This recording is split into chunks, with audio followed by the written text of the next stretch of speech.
함께 나눌 말씀은 요한복음 3장 16절이 되겠습니다. 잘 아시는 말씀인데 큰 소리를 읽고 한번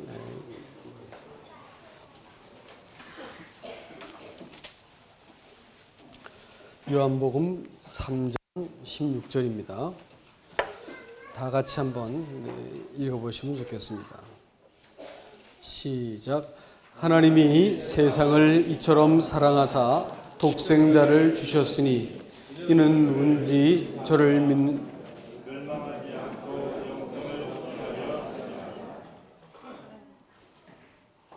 이는 그를 믿는 자마다 멸망하지 않고 영생을 얻게 하려 하심이라. 여러분, 오늘 어제 이어서 이제 오늘 복음 집회를 합니다. 어제는 대략 한 7, 80자 되는 그 한자들을 통해서 하나님이 명백히 초기 한자를 만든 고대인도 성경에서 말한 동일한 그와 같은 그 마음을 갖고 있었다는 것을 저희가 보았습니다. 오늘은 성경이 그럼 구체적으로 우리에게 어떻게 구원의 길을 제시하고 있는지를 잠깐 말씀을 드리겠습니다. 하나님이 세상을 이처럼 사랑하사 독생자를 주셨으니 이는 누구든지 저를 믿는 자마다 멸망치 않고 영생을 얻게 하려 하심이라. 구원은 하나님이 사람을 향해서 가지고 계신 뜻입니다. 그러니까 하나님께서 이 사람을 향해서 이 만물을 지으시고 또 사람을 지으시고 창조하셨을 때 마음속에 원래부터 갖고 계셨던 그 계획과 뜻을 하나님이 이 땅에 실천하신 것을 하나님 편에서는 회복이라 보시고 사람 편에서는 그것을 뭐라고 부르냐면 구원이라고 부르는 겁니다. 우리가 구원받았는가 뭐 이런 말을 많이 하지만 사실은 하나님은 사람이 하나님의 원래의 뜻에 회복되었는가를 알고 싶은 것입니다. 사람을 하나님이 자기의 가슴 속에 갖고 있었던 그 창조하실 때의 그 목적과 뜻대로 사람을 회복시키는 것을 사람 편에서는 구원이라고 부르는 겁니다. 사람들이 이것을 사람 편에서만 생각하니까 구원받았느니 이런 말들을 쓰지만 하나님 편에서는 이 사람이 구원받은 사람인지 안 받은 사람인지보다도 회복된 사람인지 아닌지를 보시는 것입니다.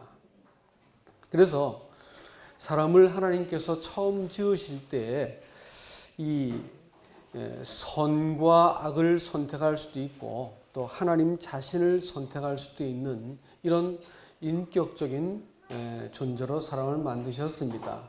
사람을 완전하게 지으셨지만 사람 안에 하나님을 담을 수 있거나 혹은 자기 자신을 담을 수 있거나 둘 중에 하나를 담을 수 있게 사람을 지었다고 하는 것입니다. 그래서 사람이 자기의 마음 안에 자기만 담았을 때 가장 누추하고 볼품없고 거짓된 존재가 된다고 말씀을 드렸습니다. 그래서 어저께 제가 죄라고 하는 단어를 설명을 해드렸죠. 죄자가 그 옛 글자에 보면 갑골문에 보면 스스로 자자 밑에 매울 신자가 붙어 있는 것이 죄자입니다. 죄라는 글자가 그래요. 그러니까 옛날 사람들이 죄를 이해했던 것이 뭐냐면 자기 자신을 자기 마음 한 중심에 놓았을 때 얼마나 고통스러운지 그것이 하나님께 얼마나 괴로움을 드리는 것인지 사람들이 잘 이해했다라는 것입니다. 아시는 것처럼 남편과 아내가 스스로 자기를 위하기 시작할 때 얼마나 부부관계가 치사하고 더럽게 될지는지를 잘 아시겠지요. 또 위정자가 자기와 자기 가족만 위할 것 같으면 얼마나 또 이렇게 나라가 형편없게 되겠습니까?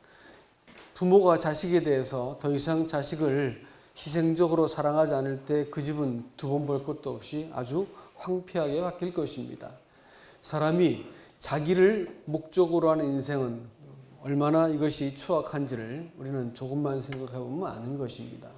성경은 죄라고 하는 것을 한자를 만드는 사람도 동일하게 죄라고 하는 것이 네 자신이 너의 존재의 목적이 아니다 이렇게 말을 합니다. 그리고 또 사람이 자기를 부르신 하나님을 알고 그 뜻을 마음에 딱 품기 시작할 때부터 사람이 고상해지는 것이고 하나님의 창조의 목적에 근접하게 되는 것이다 라는 것입니다. 그래서 하나님은 하나님을 마음속에 품는 한 사람을 얻어내기를 지금도 원하고 계시고 이것을 복음이다 혹은 구원이다 여러 가지 말로 하지만 하나님께서는 분명하게 한 사람을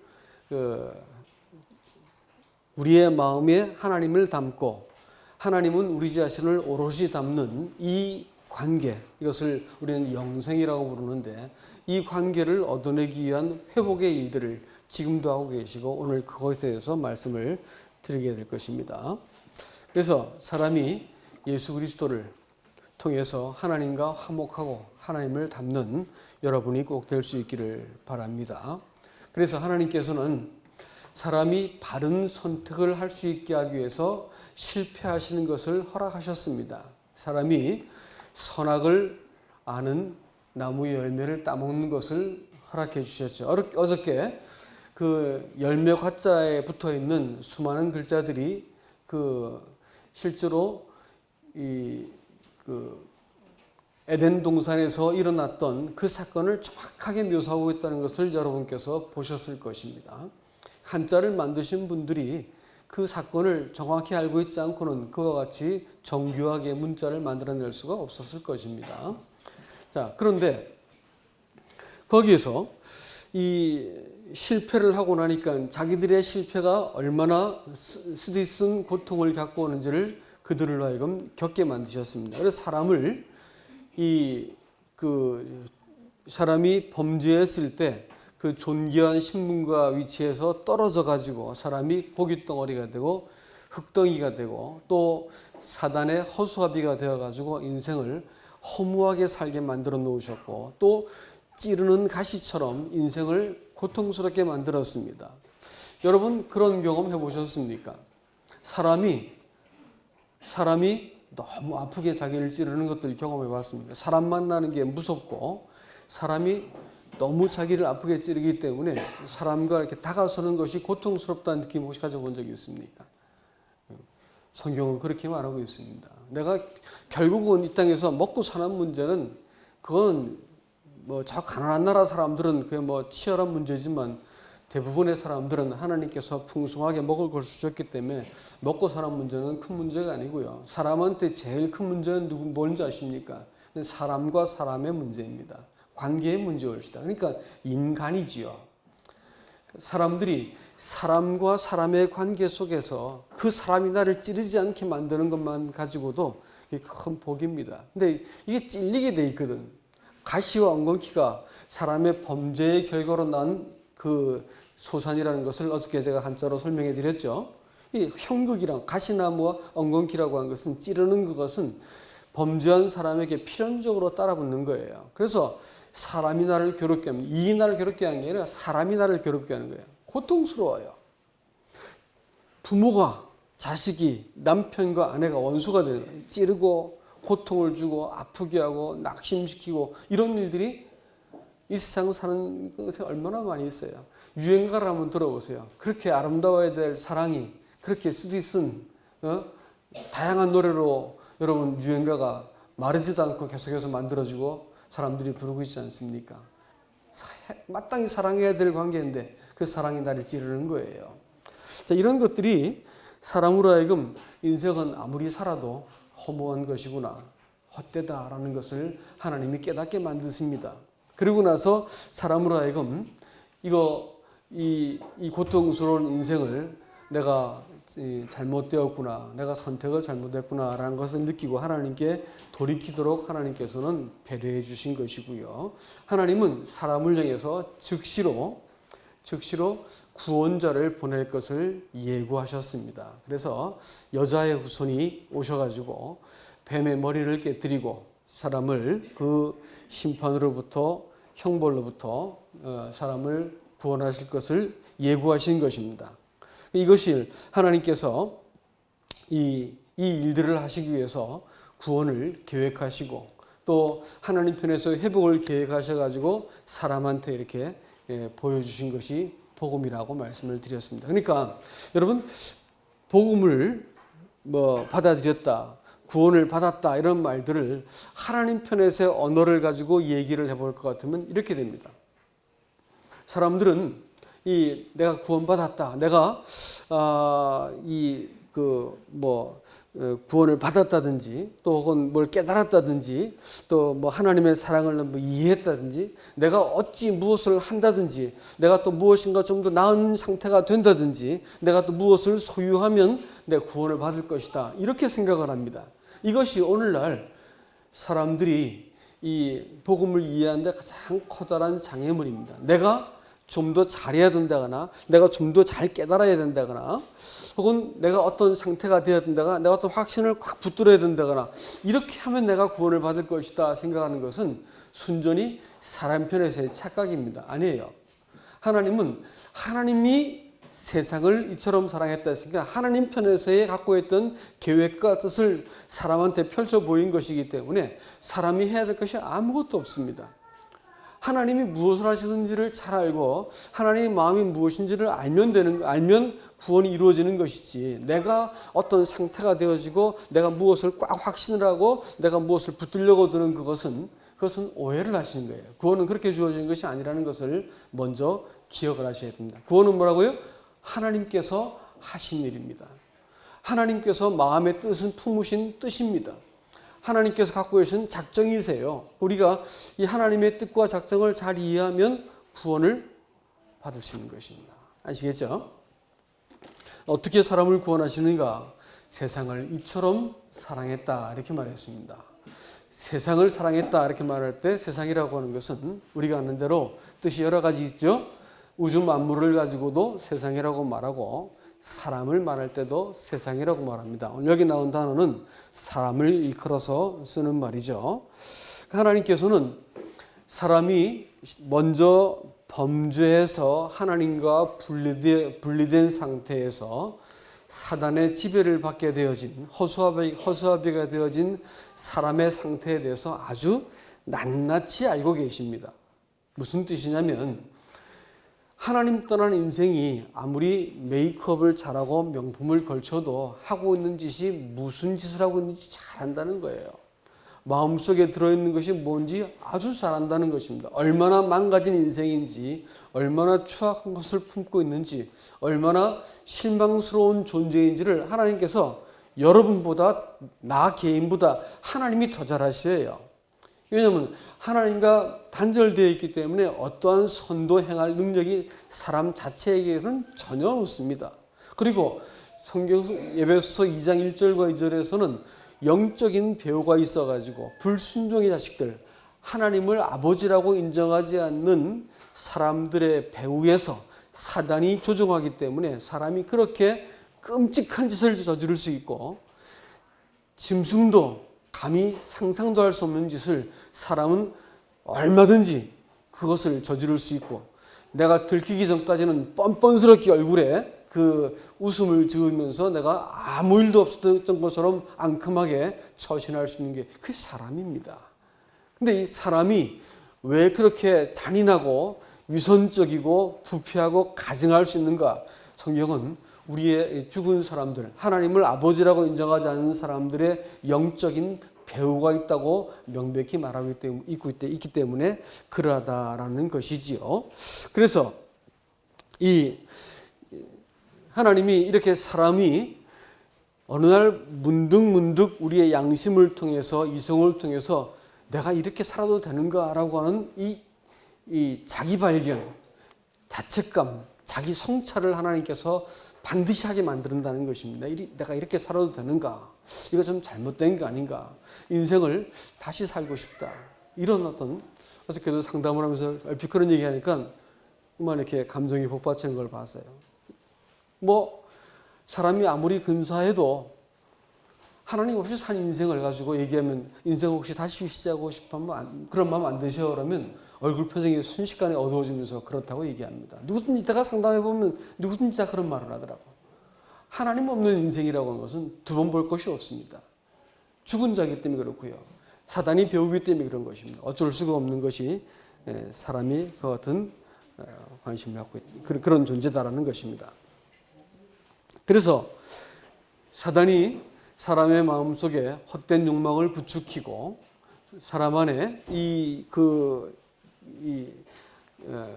헛된 것을 추구하게 썩어질 것을 구하게 만들기 때문에 사람이 평생 참 죽음과 함께 소멸될 것을 집착하고 인생을 그렇게 싸움하고 모사를 부리고 머리를 쓰고 또 얼굴 그 체면을 다 이렇게 없애면서까지 비열한 짓을 하고 하는 것이 뭐냐면 마음속에 있는 헛된 것을 추구하는 욕망에 충동을 받아서 그러하다라는 것입니다.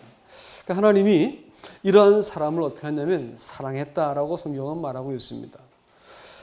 하나님이 사람을 사랑했어요. 한 번도 포기한 적이 없었습니다. 사람이 이렇게 범죄에서 망가질 것을 다 아셨지만 또 하나님에 대해서 그렇게 험한 말을 하고 돌아서고 하나님을 대적하는 것을 다 아시고 하나님께서 사람을 사랑했다 이렇게 말하고 있습니다. 어떻게 사랑하셨냐면 하나님이 사람을 어떻게 사랑하셨냐면 자기 자신을 일단 사람에게 보여주셔야 되기 때문에 구약의 모든 역사는 하나님께서 천지를 지으신 하나님이 티끌 같은 인생 가운데 찾아오셔가지고 인간사에 세세히 개입하시는 것이에요. 사람에게 따지고 말씀하시고 교정하시고 바로잡으시고 위로하시고 구약에 아주 구구절절 나온 내용들이 하나님이 사람에게 어떠한 분인지를 자꾸자꾸 보여주시는 것입니다. 그리고 뭐라 말씀하시냐면 내가 그가 오시면 구원자를 보내실 것을 자꾸 말씀해 주세요. 신약의 하나님은 어떤 분이시냐면 바로 아들로 오셔가지고 이 하나님께서 구약에서 하신 약속을 성취하신 것으로 사람에게 보여주신 것입니다. 그래서 사람을 위해서 사람의 죄를 견디시고 마침내 사람을 위해서 십자가에서 사람의 죄값을 지불하기 위해서 십자가에서 죽으시죠. 십자가에서 죽으셔가지고 사람의 모든 죄를 없이 하신 일들을 먼저 하셨습니다. 죄값을 갚았어요. 죄가 사라지게 만든 게 아니고 죄값을 갚으신 것입니다. 이것은 한 가지 명백한 목적을 가지고 행하신 일이라는 것을 기억하셔야 됩니다. 그건 뭐냐면 화목입니다. 화목. 죄값을 없앴다. 죄를 없앤 게 아니라 죄값을 없앴다. 죄값을 지불하셨다. 그리고 사람을 사람의 죄를 담당하셔가지고 하나님께 이끌었다라는 이런 그 예수님의 구속에 대한 말들을 이렇게 표현된 것을 모아볼 것 같으면 그것은 한 가지 목적입니다. 하나님과 화목하기 위한 목적이라는 것을 알 수가 있는 것이지요. 그래서 신약의 하나님은 화목을 이루시고 사람에게 찾아오셔서 사람과 함께 동거하시겠다고 말씀하시는 것입니다. 하나님이 사람과 동거하셔야만 하나님이 원래 의도하셨던 그 회복이 가능하기 때문에 하나님은 그 목적으로 구속을 이루어 주신 것을 알 수 있습니다. 이것이 하나님이 사람을 사랑하는 방식이었습니다. 사람을 사랑하기 위해서 하나님은 이제 이 독생자를 주셨다라고 얘기했습니다. 하나님이 세상을 이처럼 사랑하사 독생자를 주셨다. 독생자라고 말하는 말 뜻이 뭐냐면 비같은 선이라고 말씀을 드렸죠. 그것은 모계의 혈통이 아니고 어머니가 낳은 자식이 아니고 아버지가 낳은 자식을 말할 때 비같은이라는 말을 쓴다고 말씀을 드린 적이 있었습니다. 그러니까 하나님이 제가 자식을 낳았을 때 제 자식이 성이 뭐냐면 황씨가 되죠. 그렇죠? 그럴 때 이건 아비가 낳은 자식이라는 뜻입니다. 물론 어머니가 배 아프게 낳고 키웠지만 우리나라 말에도 아버지 날 낳으시고 어머니 날 기르시고 이렇게 말하고 있죠. 그러니까 아버지가 날 낳았다 이렇게 말하는 것은 아버지의 형상, 가문, 가풍, 인격을 빼어 닮았다라는 그런 뜻이 되는 것입니다. 그래서 비같은 산 이렇게 말하면 독생자라는 말은 아버지를 닮은 아들이다, 이런 뜻이 될 것입니다. 하나님께서 우리를 사람을 사랑하셔서 구원을 주시기 위해서, 영생을 얻도록 하시기 위해서 자기의 아들을 이렇게 내어주셨다라는 것입니다. 아들을 주신 목적이 그럼 뭐냐? 그것은 제일 먼저는 속죄를 하기 위한 자격을 주기 위해서 그 아들을 주셨습니다. 아버지의 아들이기도 했지만 또한 여자의 후손이기도 합니다. 그건 또 왜 여자의 후손이어야 되냐면, 저도 자식을 이렇게 낳아봤는데, 자식 낳고 잘 몰라가지고 감기약을 우리 아내가 잔뜩 먹은 적이 있었습니다. 감기약을 여러 종류를 한 달 동안 먹어도 병이 낫지 않는 걸 보고 가서 확인해 봤더니 이게 이제 임신한 것을 알게 되었습니다. 큰 걱정이죠. 틀림없이 기형아가 나올 것이다 생각해가지고 큰 걱정을 하고 가서 병원에 가서 정밀 진단을 받아보니까 태아는 아무 문제가 없는 것을 알게 되었습니다. 왜 그러냐면 임신해가지고 6주 동안은 태아하고 어머니 태아하고 아무 상관이 없다는 것입니다. 태는 단지 빌려주는 것이고 아버지의 그 씨가 들어와서 그 생명을 만들어낸다는 것을 의학적으로 알게 되었습니다. 그래서 낳은 자식이 우리 넷째예요. 멀쩡하죠? 우리 집에서 제일 잘생겼잖아요. 그렇죠? 넷째. 예. 네 번째가 제가 감기약 먹고 난 녀석이에요. 근데 아주 근사하지 않습니까? 그렇죠? 예. 이게 하나님이 사람을 만일 아담의 씨를 받아가지고 낳았다면 구속할 자격이 없는, 태어나자마자 죄인들입니다. 구원자의 자격이 없어요. 죄가 있으면 대신 사람의 죄를 위해서 죽을 수 없기 때문에 죄 없는 생명이 필요한 것입니다. 그래서 하나님께서는 하나님이 친히 그 씨가 되셔가지고 사람 몸에 심겨주셨어요. 그것이 예수 그리스도입니다. 여자는 몸을 빌려준 거죠. 처녀가 몸을 빌려준 거예요. 반드시 동정녀 탄생이 되어야 되는 것입니다.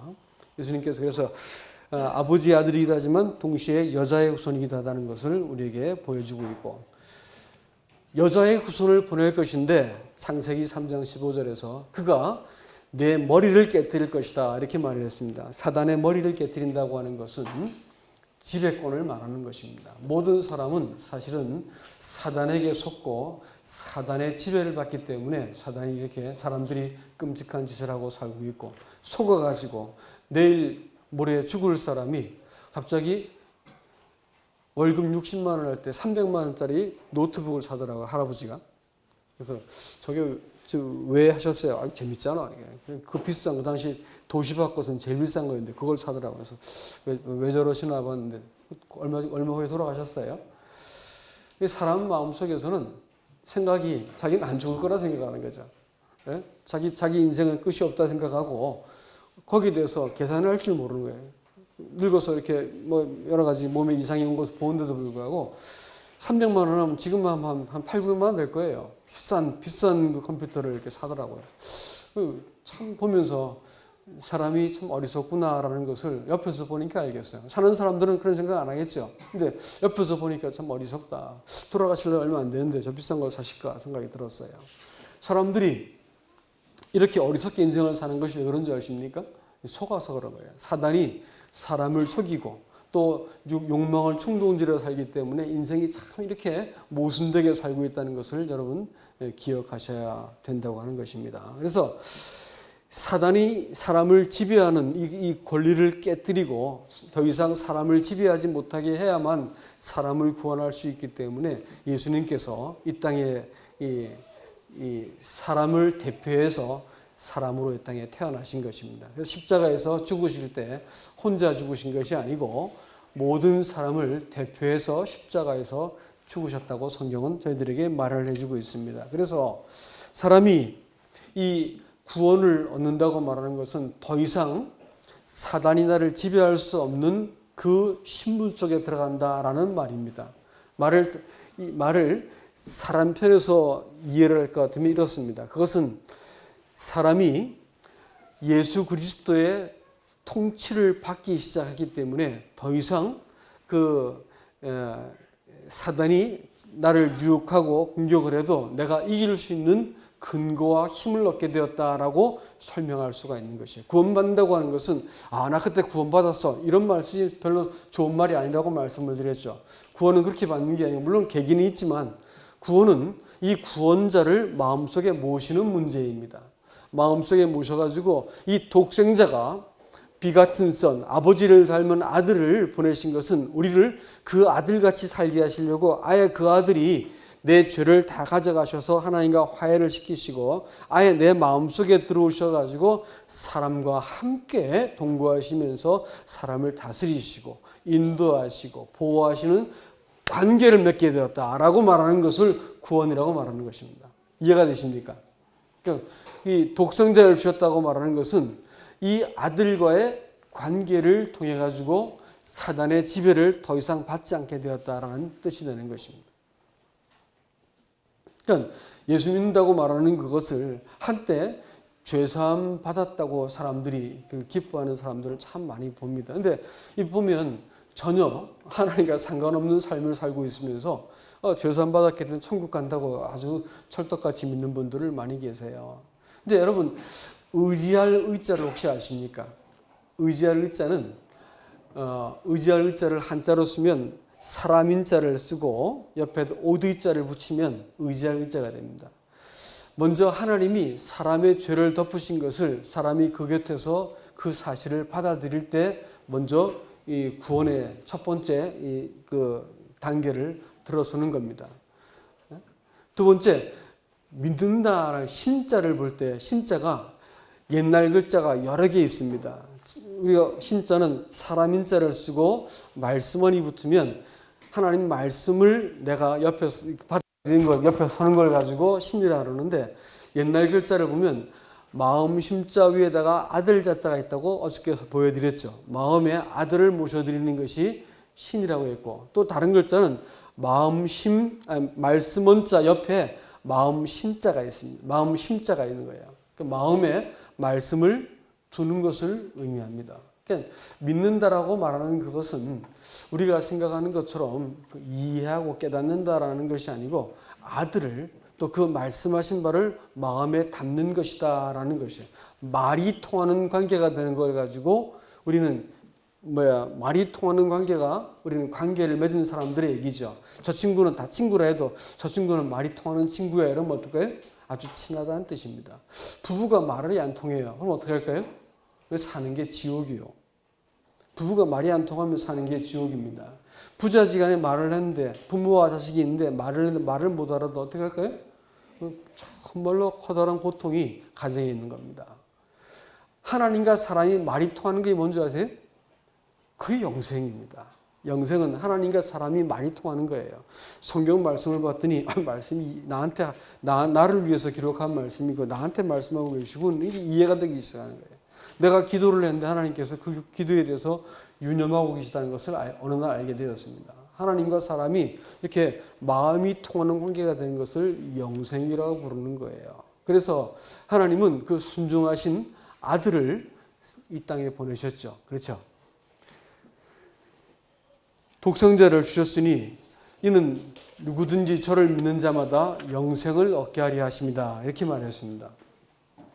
믿는 자는 먼저 멸망치 않는다라고 이야기합니다. 이 예수님께서 우리를 위해서 죽으신 것은 우리의 죄의 문제를 해결하기 위해서 죽으셨다 말씀했고 부활하신 것은 우리를 다스려서 아들답게 하시기 위해서 부활하신 것이다 이렇게 말했죠. 근데 이 하나님이 제시하신 유일한 길을 받아들이지 않으면 멸망을 당한다. 성경은 그렇게 말합니다. 왜 멸망을 당하냐면 먼저는 이미 사람이 지금까지 살아오면서 지은 죄가 충분하기 때문에 그렇습니다. 15 먹은 아이하고 상담을 이렇게 한 적이 있었습니다. 근데 내가 다르게 묻지 않고 너 나이 몇 살이냐? 어린 아이들하고 상담을 할 때 학생들하고 상담을 할 때 꼭 물어봐야 제가 너 몇 살이냐? 13살이요, 15살이요, 17살이 말하는데 그 말하면 죄 충분히 지었겠네 하면서 제가 넘겨주십시오. 넘겨주셔가지고 그 말하면 죄 충분히 지었네 이렇게 지었겠네 이렇게 말을 하는데 눈을 동그랗게 뜨면서 아니 제가 무슨 죄를 지어요 한다든지 그렇게 죄를 많이 안 지었습니다라고 말하는 사람 한 명도 못 봤어요. 13살 먹은 것들이 죄를 지어 얼마나 지었겠어요.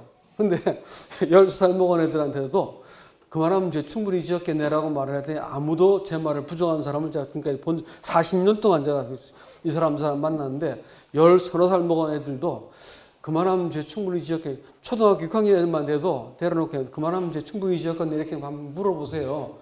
다 그렇다고 말해요. 다 그렇다고 말해요. 일일이 죄 열거 안 해도 됩니다. 부모님 속인 거는 열거하지 않아도 그냥 애가 너 죄 충분히 지었겠네 그럼 이렇게 말하면 그렇다고 다 얘기하죠. 그렇습니다. 사람의 인생이 이미 지금까지 지은 것만 가지고도 충분하게 심판받기에 넉넉할 만큼 죄를 지었다라는 것은 사람의 본성이 알고 있는 것입니다.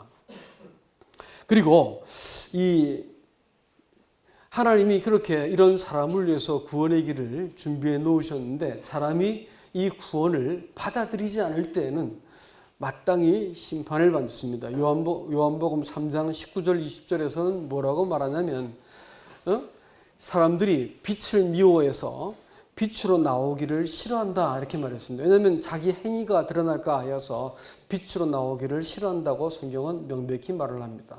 요한복음 3장 맨 마지막 절에서는 아들을 믿는 자에게는 영생이 있고 아들을 순종하지 않는 자에게는 하나님의 진노가 그 위에 있다 이렇게 말했습니다.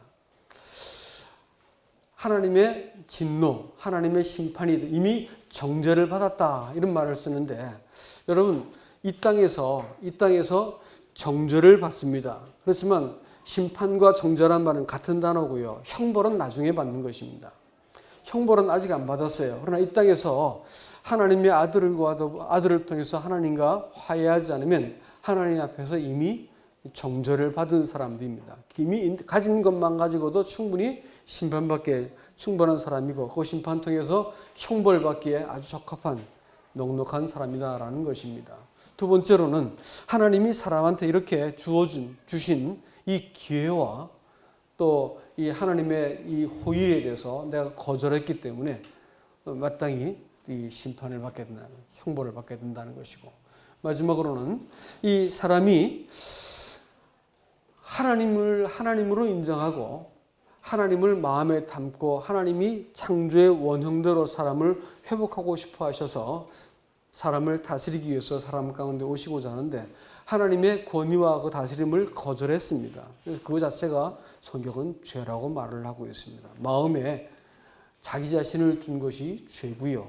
하나님이 사람의 중심에 모시게 된 것을 가지고 우리는 영생이라고 말합니다. 그러니까 마음속에 하나님의 통치를 거절한 이 죄 때문에 심판을 받게 된다라는 것입니다.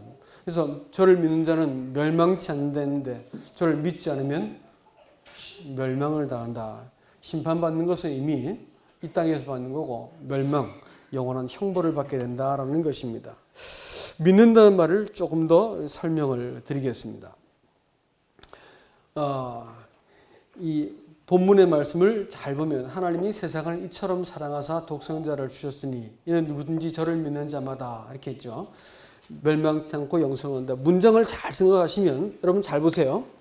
사랑을 이처럼 사랑하사 독생자를 주셨으니 이 사실을 믿는 자마다 영생을 얻는다 했습니까? 아니면 저를 믿는 자마다 영생을 얻는다 했습니까? 저를 믿는다 했죠. 근데 사람들이 오해를 하는 거예요. 이 사실을 믿는 자마다, 이 사랑을 깨닫는 자마다 영생을 얻는다 이렇게 말해가지고 이 사랑을 사람들한테 깨닫게 하려고 복음을 막 전하시는 분들이 계세요. 그래서 사랑이 마음속에 팍 깨달아지고 눈물이 팍 나고 가슴이 뜨끈해지면 아 구원받았다 이렇게 말하는데 아니 그건 구원과 아무 상관이 없습니다. 또 반대도 있더라고요. 난 아직까지 내가 죄인 걸 잘 못 깨닫겠다 이러는 분들이 계시더라고요. 그래서 하나님이 나를 얼마나 사랑하시는지 내가 죄 가운데 구원받은 걸 깨달아야 되는데 내가 죄인인 것이 팍 깨달아지지 않는다는 거예요. 그래서 제가 죄인인 걸 깨달으려고 내가 죄를 더 짓고 있습니다. 뭐 이런 사람도 있더라고요. 어떤 사람은 대학 교수인데 이 양반이 이제 소위 이제 구원을 받은 사람이야. 근데 이 사람이 자기 자식을 이렇게 막 방임해 버린 거예요. 왜 그렇게 하세요? 했더니 저 자식은 세상에 나가서 죄를 팍 지어봐야지 지가 얼마나 죄인을 깨달아야지 구원받는다는 거예요. 죄인을 만들고 있더라고. 그런 바보 같은 짓을 하고 있는 걸 봤습니다. 여러분, 내가 죄인인지 아무리 깨닫는다 하더라도 구원받지 않고요. 내가 하나님 사랑을 아무리 깨닫는다 하더라도 사람은 그걸 가지고 앙큼하게 이용해먹고 사랑하시니까 난 용서받고 구원받았을 거라고 착각을 하게 만들어서 거짓된 확신을 사람들이 믿게도 할 수 있습니다. 성경을 잘못 이해한 거예요. 이 사랑을 깨닫는 자마다, 이 사실을 깨닫는 자마다 영생을 얻는다고 성경은 그렇게 말하고 있지 않습니다. 뭐라고 말하고 있어요? 저를 믿는 자마다 라고 했어요. 저가 누구예요? 하나님이세요. 하나님이 사람 몸을 입고 와가지고 하나님처럼, 그래서 비 같은 선이라니까, 아버지가 낳은 아들이야. 아버지 같은 아들이라고, 아버지의 형상, 아버지의 품격, 아버지의 역할을 가지고 사람에게 찾아오셔서 사람을 품어서 아버지께로 데려가기 위해서 십자가에서 죽어 그 죄를 다 담당하시고 부활하셔가지고 이 구질구질한 사람 속에 찾아오셔서 우리를 지금도 사람과 함께 동행하시고 사람을 아버지께로 인도하시기 위해서 우리 가운데 사시기 위해 찾아오신 이분을 내가 믿는 자, 의지하는 자들에게는 영생을 주신다. 이렇게 말을 하고 있습니다. 말씀을 오해하시면 안 돼요. 자꾸 사랑을 깨달으려고 그러는데 사랑 깨닫는 게 아니고 아들을 믿는 자입니다. 믿는다는 말을 조금 더 설명을 드리면, 믿는 것은 두말할 것 없이 복종한다는 말입니다. 영접하는 자, 그 이름을 믿는 자들 했어요. 뭘 영접하세요? 자기 땅에 오매 자기 백성이 영접하지 아니었다. 자기 땅, 자기 백성에게 왔다면 그분은 왕이시고 우리의 소유자이십니다. 창조자시고 구속자세요. 그러면 우리가 하나님에 대해서 가질 수 있는 제일 근본적인 태도는, 하나님 당신이 내 생명을 내셨습니다 라고 할 것 같으면, 내가 하나님에 대해서 이 하찮은 판단 가지고 하나님 나한테 이럴 수 있어요? 이러고 하나님 떠난 사람들 봤어요. 하나님 나한테 이럴 수 있나? 내가 이렇게 하나님 섬겼는데, 나름 잘했는데 하나님 이럴 수 있어요? 이러더라고. 어떤 글쎄 그 장로님이 그러더라고. 어떤 장로님이 70대 중반이 되어가지고 암에 걸려서 돌아가실 때가 되었어요. 개복을 해보니까 치료할 수 있는 범위를 넘어서 다시 이제 배를 닫고 한 6개월 정도 이렇게 좋은 음식 드시고 잘 있다 가세요 하면서 이제 병원에서 내보냈어. 집에 돌아왔는데 성도들이 가서 신방하고 우리 장로님하고 찾아왔는데 아무도 안 만나주는 거야. 그러니까 목사가 밖에서, 젊은 목사가 울면서, 장로님 저 안목의 목사입니다. 저 들어갈 수 있게 해주세요 방에. 막 울며 애원하니까 문을 열었어. 근데 목사가 들어오니까 싹 돌아 누워가지고 얼굴을 안 보려는 거예요. 왜 그러시냐고. 우리한테 더 큰 소망이 있지 않냐고 막 얘기했는데, 뭐라 얘기했냐면, 나는 하나님께 할 만치 했어. 그리고 입을 딱 닫아버렸어요. 하나님께 할 만치 했다 이게. 할 만치 했는데 이게 뭐냐 이게. 그만하면서 할 만치 살았는데도 불구하고 이게 뭐냐 이게. 암 걸려 죽겠다 이거죠. 나는 하나님께 할 만치 했는데 내 권리, 내가 이렇게 했는데 이게 뭐냐 이게. 이렇게 하나님께 따지고 있습니다. 여러분, 이게 착각하고 있는 거죠. 뭔 착각을 했을까요? 사람한테 그런 권리가 있을까요? 원래 없었어. 생명이 내 것이 아니고 하나님이 주신 것이기 때문에 하나님이 살아있으라고 이 땅에 내시기도 했고 살아있으라고 명령하신 동안만 살아있고 그만 그럼 돌아가야 되는 거죠. 내게 아니에요. 생명은 하나님 거라고. 이 기본적인 사실로부터 출발하지 못하기 때문에 애나 어른이나 믿음을 떠나버리는 이유가 뭐냐면 지한테 무슨 권리가 있다 생각이 드는 거예요. 우린 그런 권리가 없어요. 아시겠습니까? 그리고 하나님은 우리의 통치자십니다. 우리의 하찮은 생각이 그 우리 인생을 사단의 어떤 충동질과 잔꾀를 받아들여 가지고 우리 인생을 내가 이리저리 내 좋은 대로 인생을 굴리면서 내가 인생을 살아왔던 사람한테 그분이 진리로 오셔가지고 우리의 길을 밝히시고 마땅히 사람이 돌이켜야 될 길로 사람을 인도해 가고 계신 것입니다. 이럴 때 사람이 하나님의 통치에 대해서 당신이 옳습니다라고 내가 고백을 하고 돌아서는 자리가 신앙의 시작점인 것이지, 이것도 안 되는데 무슨 신앙이 되겠어요. 그러니까 하나님께서 사람한테 내가 너 창조자고 내가 너 구원자고 내가 심판자셔 이렇게 한 것을 명백히 밝히시고 사람한테 오셨는데 사람들이 영접하지 않았습니다. 그러니까 하나님을 하나님으로 받아들이지 않은 거죠. 어떻게 될까요? 성경 말씀에 의하면 멸망을 당하는 것입니다. 형벌받는 거예요. 그러나 영접하는 자, 다시 말하면 그분이 나를 소유하시고 통치하신 분입니다라고 받아들이는 자에게는 하나님의 자녀가 되는 권세를 주셨다. 이렇게 얘기하고 있습니다. 여러분, 영생 얻는 거 무지하게 쉽습니다. 어떤 사람들은 믿음을 가지려고 믿습니다 이러고 막 애를 쓰고 기도원 가서 막 이렇게 자기 신념을 키우려고 애를 쓰는데, 믿음은 그렇게 온 것이 아니고 믿음은 매우 단순합니다. 왜냐하면 이분을 내가 어떻게 할 것인가 결정하시면 돼요. 복종하면 되는 거라고요. 이렇게 찾아오신 분 앞에 당신이 내 주인이시고 생명의 주인이시고 소유주고 통치자입니다. 내가 딱 인정하고 받아들이면 되는 것이, 믿음을 더 큰 확신을 가져보려고 애를 쓰는 거예요. 되게 이제 2세들한테 상담을 하다 보면 한결같이 하는 말이, 제가 어릴 때부터 교회를 다녀가지고 이 사실을 다 알겠어요. 다 알고 믿기도 하거든요. 사실은 안 믿는단 말 하는 것도 아니고 다 믿어요. 근데 제가 정말 믿는지 모르겠어요. 내가 믿고 있는지 머리로 알고 있는지 모르겠어요. 이렇게 말하더라고요. 한결같아. 어린아이들 상담해보면 한결같이 이 말을 똑같이 하는 거예요.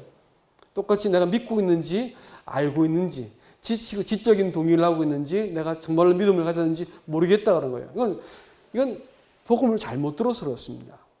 그런 얘기 하자는 게 아니에요. 성경은 그렇게 말하고 있지 않아요. 저를 믿는 자마다라고 말했거든. 저를 받아들이는 자마다야. 이 아들을 순종하는 자에게 영생이 있다 해서. 순종하지 않으면 어떻게 된다고? 하나님의 진노가 있다니까 말이 매우 명쾌한 겁니다. 이 아들을 내가 받아들일 것인가 말 것인가 하는 문제입니다. 아시겠어요? 구원받는다는 것은 내가 받고 싶지 않아서 안 받는 것이기 때문에 형벌 있는 거예요. 잘 이해를 못해서 못 받았다 이런 말은 성립되지 않는 거예요. 내가 받고 싶지 않고 하나님의 제안을 동의하지 않기 때문에 지옥 가는 것입니다. 그러나 내가 하나님을 아버지요 창조주고 내가 왕으로 내 인정하고 받아들이면 하나님은 그 약속 때문에 우리를 구원하셔야 될 책임이 발생하는 것입니다. 그걸 계약이라 부르는 거예요. 계약. 구원은 계약의 문제야.